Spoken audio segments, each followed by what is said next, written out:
నాకేం తెలుసు బావా? మీ మధ్య ఏం అండర్స్టాండింగ్స్ ఉన్నాయో ఏంటో. త్వరగా రా బావా, అక్క నీ కోసం ఎదురు చూస్తుంది. ఏం మాట్లాడుతున్నావు? నేను నీళ్ళు అడిగితేనే చిరాకు పడిపోయే మీ అక్క నా కోసం సింగపూర్ కాఫీ చేసి సీరియస్ గా ఎదురు చూస్తుందా? నా కాఫీలొద్దు ఏమొద్దు, నువ్వు వెళ్ళు. ఏంటి బావా, మా అక్క అంటే నీకంత నిర్లక్ష్యమా, అంత లోకువా? నువ్వు ఇప్పుడు రాకపోతే అక్క ఫీల్ అవుతుంది బావా, నీ మీద అలుగుతుంది. హే, నా మీద అలగడం ఏంటి?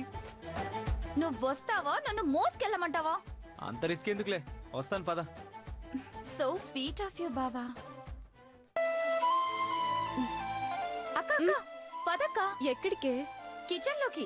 ఎందుకు? కాఫీ చేసి ఇవ్వడానికక్క. రా అక్క. నువ్వు కాఫీ తాగవు కదే. కాఫీ నాకు కాదక్క, మరి బావకి. బావా? బావెవరే? అదే అర్జున్ బావకక్క. ఏంటి కొత్తగా వరుసలు కలుపుతున్నావు? కొత్తగా కలపడం ఏంటక్క, సుకన్య వదిన తమ్ముడు మనకు బావే కదా. సర్లే, అతని గురించి మనకెందుకు. నేను ఇప్పుడు రాలేను, వెళ్ళి చెప్పు.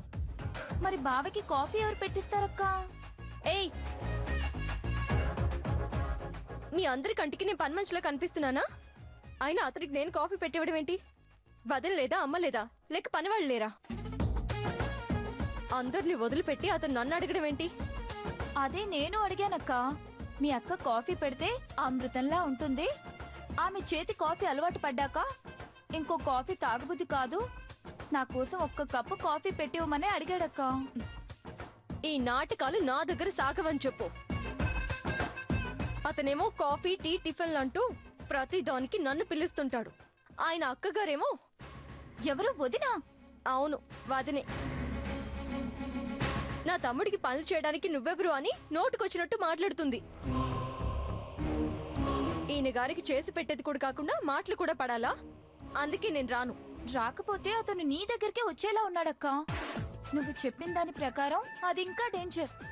నీ రూమ్ లోకి అతను రావడం సుకన్య వదిన చూసిందే అనుకో. వదిలే, నేనే వెళ్తాను. అతని తిక్కు కుదిర్చి ఈ అప్పర్నంటే ఏంటో అర్థమయ్యేలా చేస్తాను. ఏంటండి అసలు నా గురించి ఏమనుకుంటున్నారు? మీ కంటికి నేను ఎలా కనిపిస్తున్నాను? చూడు, నేను కాఫీ పెద్దగా తాగను. కేవలం నువ్వు ఇస్తావన్న ఒకే ఒక రీజన్ తో తాగడానికి వచ్చాను. సంతోషం. మొన్న నీకేం చెప్పాను? నీకేం కావాలన్నా మీ అక్కని అడగమని చెప్పానా? మళ్ళీ నన్నెందుకు అడుగుతున్నావు?